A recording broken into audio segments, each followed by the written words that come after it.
that you kind of then feel you're being judged by how you sound, how you look like, and how you conduct yourself, and that being far more important than what you do and what you say. This decade has been really mirrored around the need for more recognition of diversity and inclusion, equality, stroke equity.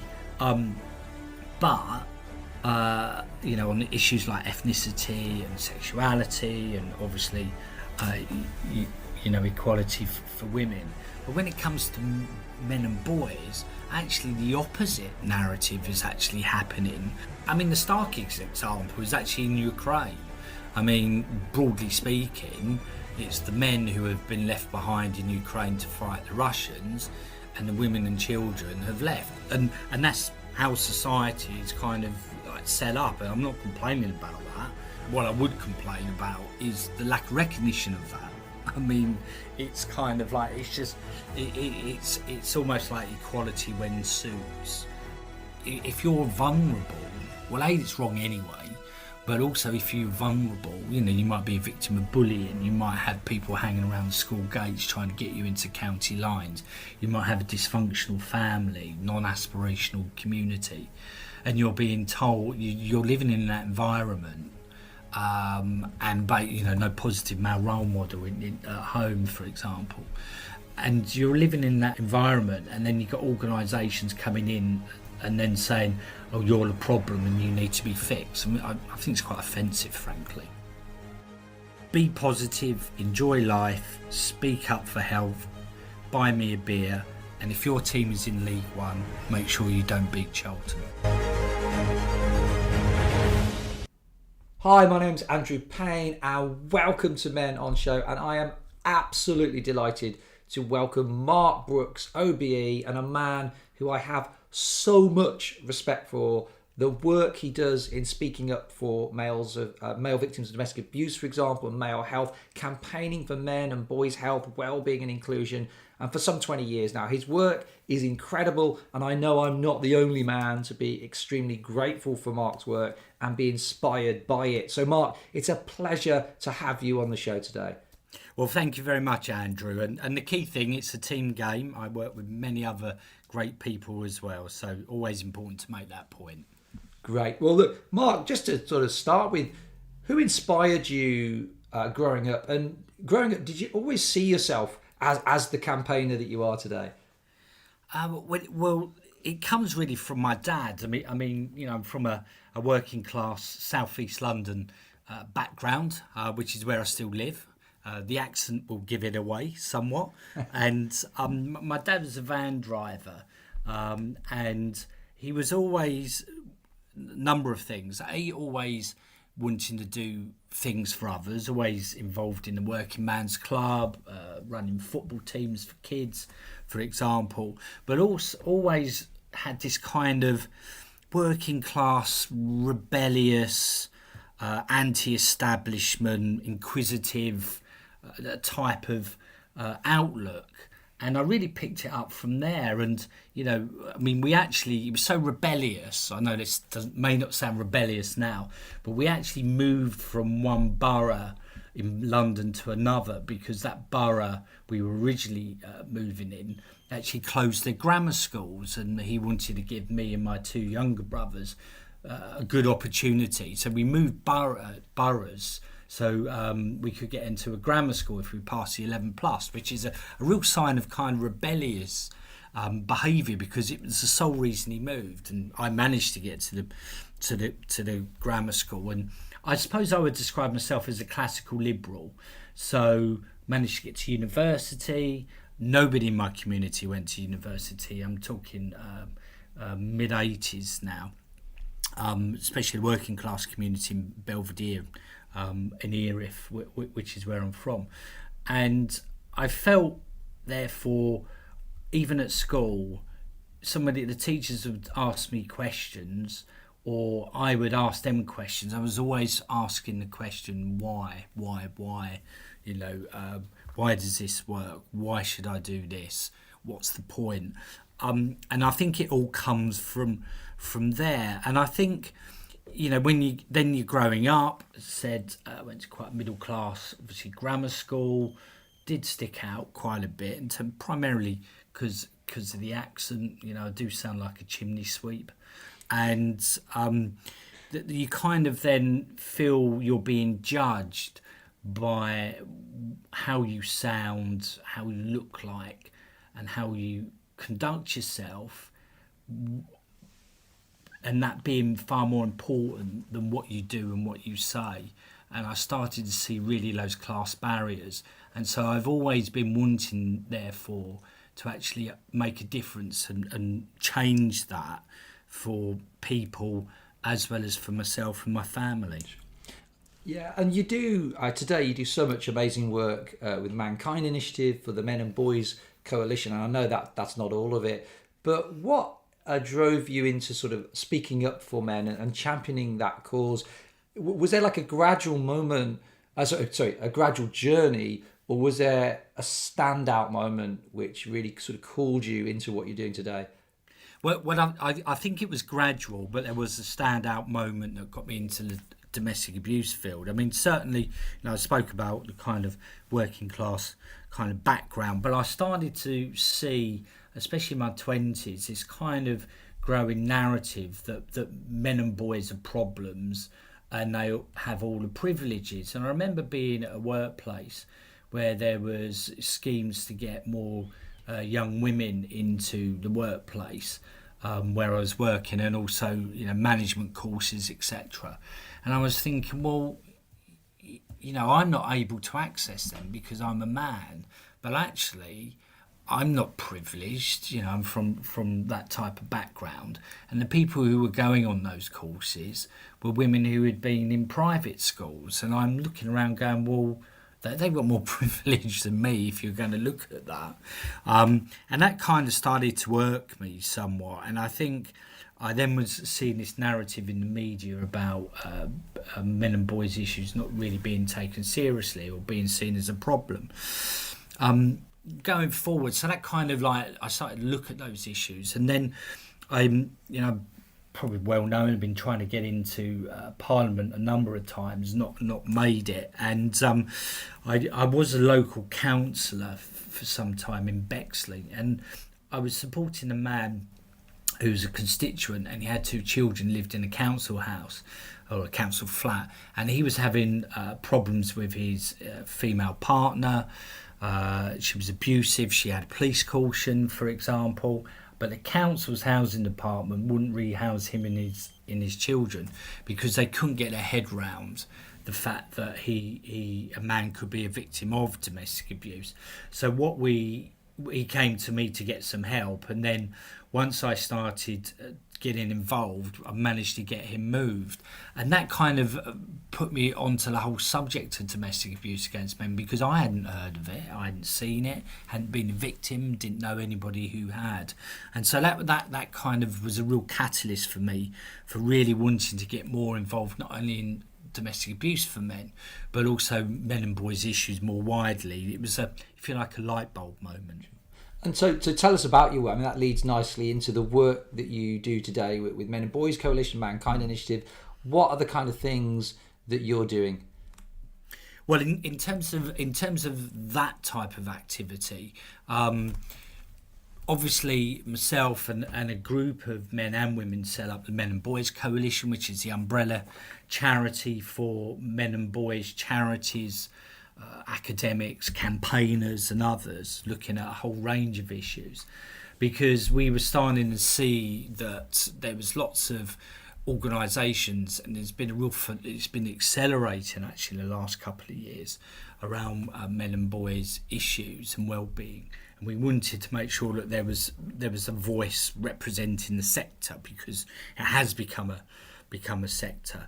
So I helped set up that charity. We did initially meet some opposition from the Charity Commission, which was interesting in terms of not accepting our original application because it was just focused on men and boys. But we worked with them and managed to change that. And to be fair, they did. And I think that that work, and I particularly focus under that charity on International Men's Day.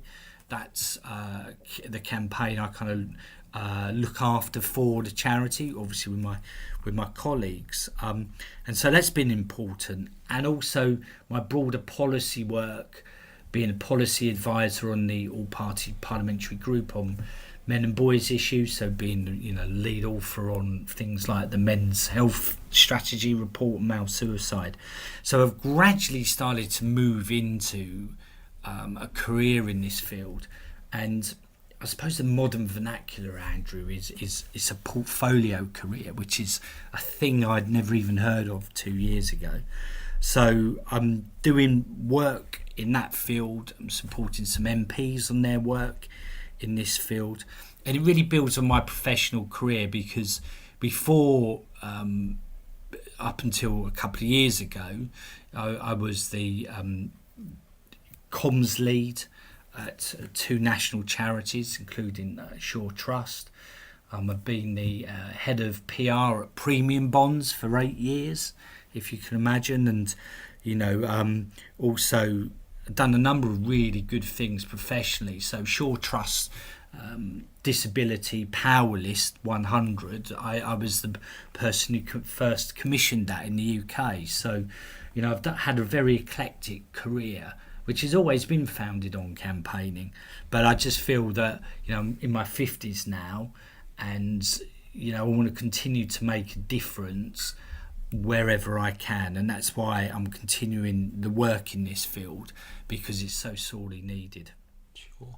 And we hear so much, don't we, about toxic masculinity. I only saw yesterday, actually, I'm sure you've probably seen it, a front page article in the Australian press of like a boy who he's probably about 9 or 10, probably is at the same age as my eldest boy, and the headline is, how do we stop this kid becoming a monster?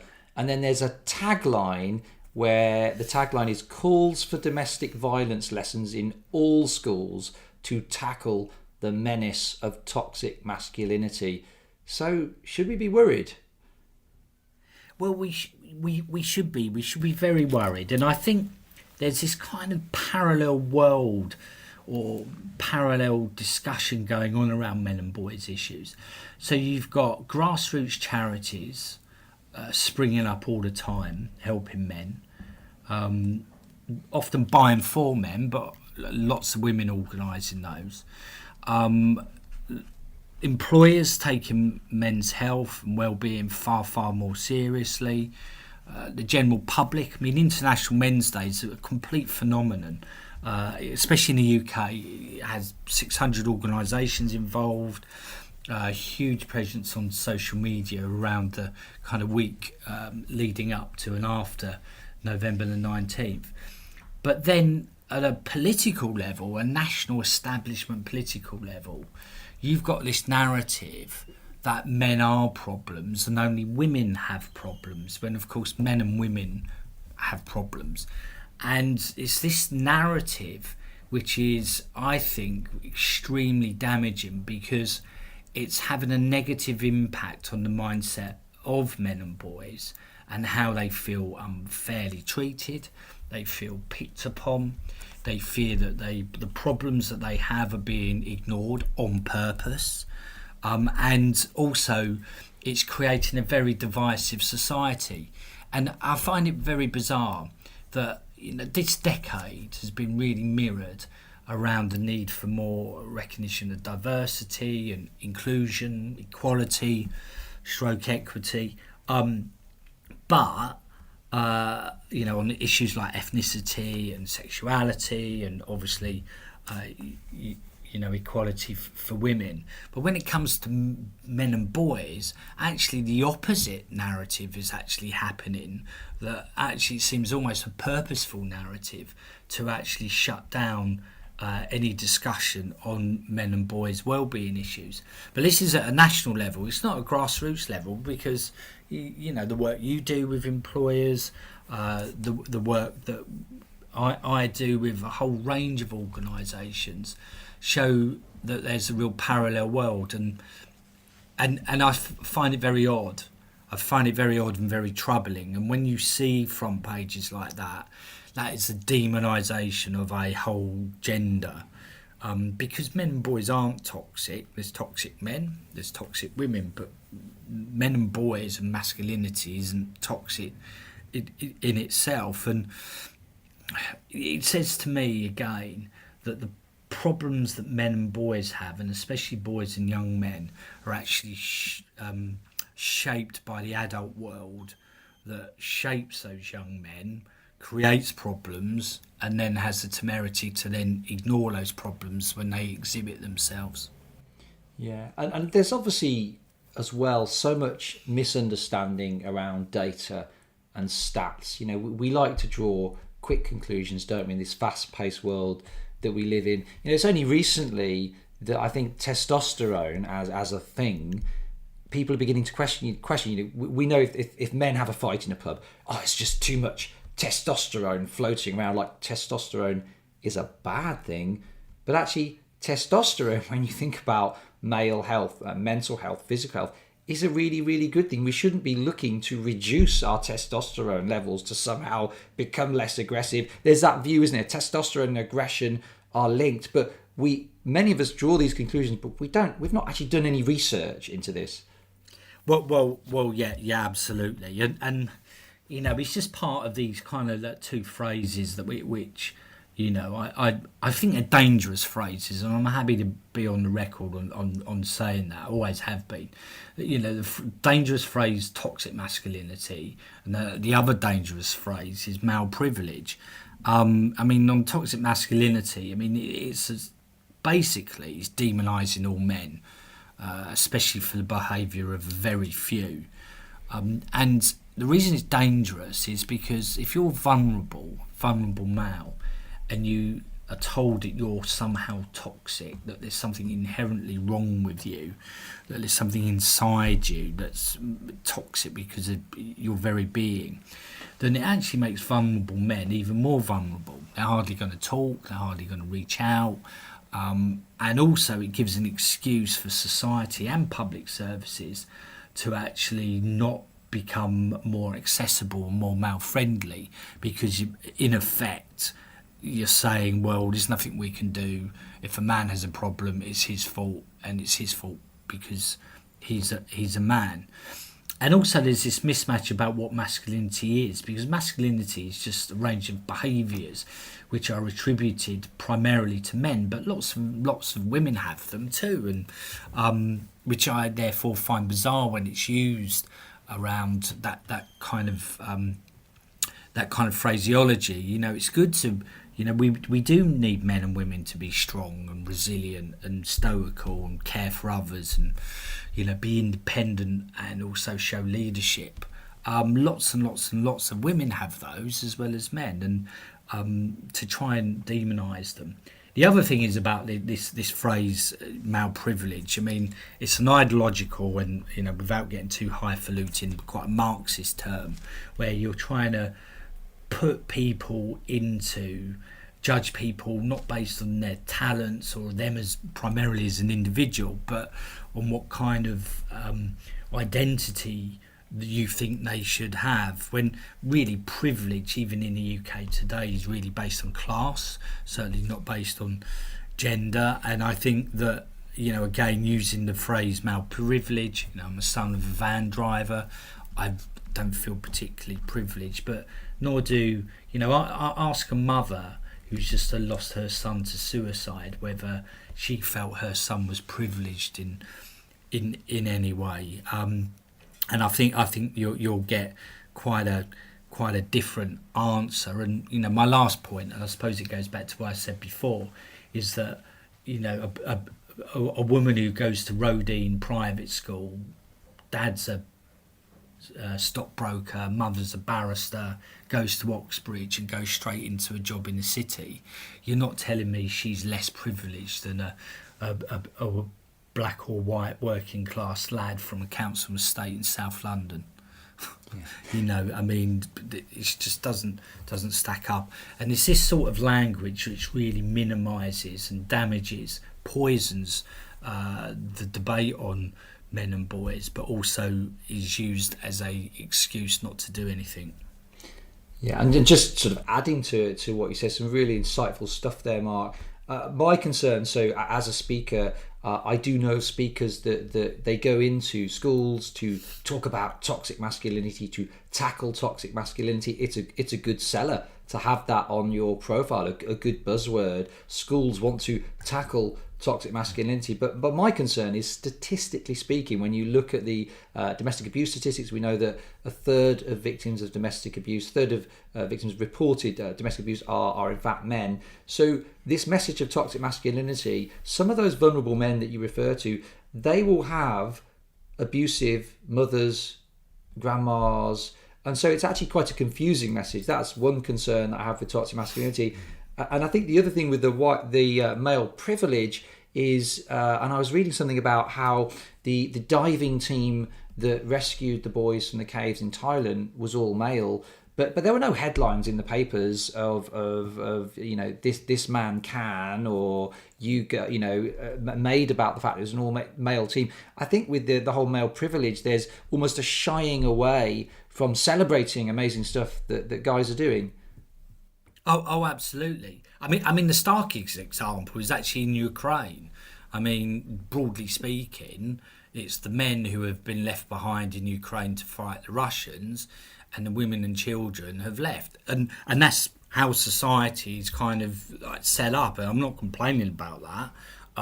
But what I would complain about is the lack of recognition of that. I mean, it's kind of like, it's just, it's almost like equality when suits, and nobody, you don't hear anyone really, or you don't see that media narrative about the situation in Ukraine, for example, as a real kind of example, and I am concerned about these organisations. I was at a talk given by one organisation yesterday. It was really good, progressive masculinity, and what I was really pleased about that talk was that it was being very positive and about what men are and young men are, whereas other organisations, and I won't name them, I have a real issue. I mean, I saw some research in Easter from Civitas, for example, that said that 41% of sixth form boys and girls had been in lessons where it had been explained to them that boys are a problem for society. And Future Men charity last year issued research that said a third of young men had been told, said that they felt unfairly treated and ignored. And of course, if you're vulnerable, well, it's wrong anyway, but also if you're vulnerable, you might be a victim of bullying, you might have people hanging around the school gates trying to get you into county lines, you might have a dysfunctional family, non-aspirational community, and you're being told you're living in that environment, and no positive male role model at home, for example, and you're living in that environment, and then you've got organisations coming in and then saying, oh, you're the problem and you need to be fixed. I mean, I think it's quite offensive, frankly. Yeah, no, absolutely. And we know that the stats for men and boys are troubling. The tragic suicide statistic that we have, most people are aware of that. 75% of people who die by suicide are men. And some of the educational stats, 57% of graduates in the UK now are women. Boys 3 times more likely to be excluded from school than girls. We know that men and boys are struggling in many areas of life today. So how do we help them? How do we tackle this problem? What can people listening to this podcast, what are the everyday things that we can do to start addressing this issue? Well, I think there's a number of issues about what society can do. I mean, certainly we need to care more about men and boys. We need to look out for them. We need to value them more. We need the political establishment to care because of the messages and the funding. Male charities completely underfunded. and we need the public services to be more accessible. And the last point I think really on that is that is to really change the narrative around men and boys. You know, we need to accept how men and boys are and not spend so much time trying to change them. And, you know, I've got this kind of mantra really, is that if you want men to talk, you need to ask, you need to listen and then act. If you want men to care more about other people, society needs to care about men too. And if you want men to stop being violent towards others, you need to stop violence against them. And so, you know, we need to care, we need to act, and we need to value men and boys far more than we are at the moment. And it's not a zero-sum game. I mean, you can help women and girls and men and boys at the same time. And I think that's the narrative that we've got to pursue, certainly around the rest of this decade, if we really are going to create the inclusive world that we all want. Yeah, because of course a step forward for male mental health, physical health, is a step forward for those men and their sons and their granddads and their uncles and their aunts and sisters and mums. Everybody wins. It's not a step forward for one and a step back for another, which leads me to sort of another area I just want to touch on. There's a campaign at the moment, Nick Fletcher MP campaign for a minister for men. We have a minister for women. I hear she does a fantastic job. And can we please have a minister for men, given that some of the stats are quite troubling? We know men and boys are in crisis. Surely, therefore, that is just a no-brainer. Surely that is a campaign that's like, you know, if ever you were going to launch a campaign with a certain, that would absolutely get the response you want in a minister for men, surely this is one. It's just a no-brainer. Yeah, absolutely. And because what's happening is that with the Minister for Women, which is great, and no one disputes that, is that she is able to coordinate across government issues that are affecting women. She's also, in some respects, not only accountable herself, but also she makes other people accountable. And it just means that there's this focus, and which is all great. And given that there's these issues that affect men and boys, in, you know, especially, you know, a particular area around education, which is an area that I'm particularly concerned about, and I'll go on to in a minute if I may. But one of the things that the Minister for Men would do is actually help have this focus across government on these range of men and boys issues. We have a women's health strategy, brilliant, but we don't have a men's health strategy. We have a violence against women and girls strategy, but we don't have a similar strategy for men and boys. And in fact, you know, male victims of domestic abuse or boys who are sexually abused are actually wrapped up in that. You know, a man who is a victim of a forced marriage is classed by the government as a victim of violence against a woman. I mean, it's like, how can that possibly be? So, I think it is a no-brainer, and certainly the last week or so, the narrative around that and the work that Nick Fletcher and others have been doing has really helped to not only focus people's minds on those particular issues, but also on that particular campaign. I mean, just on the boys' education is the fact that we've been working on the All Party-Parliamentary Group on issues affecting men and boys. And we've been speaking to academics, researchers, but importantly head teachers, about what they're doing to improve boys at school. And it's been quite eye-opening, because what the head teachers who have successfully closed this gender attainment gap between young men and young women is that it's not necessarily doing anything specifically for young men, but it's really about the fact that you need to want to close the gender attainment gap, but also importantly just create this overall environment that's aspirational, fair, positive, empowering, and that will really, and boys are seen and celebrated as being successful at school. Also make sure their parents feel inclusive and included and in that as well, and just caring for boys and young men, and that's really had an effect in these schools with regard to closing their attainment gap. And I think that that's something that's a really important report when that actually comes out. The last point is that we do need more male teachers, and we do need more positive male role models as well. So that would certainly help. But there's some positive work going on. We just need to push on.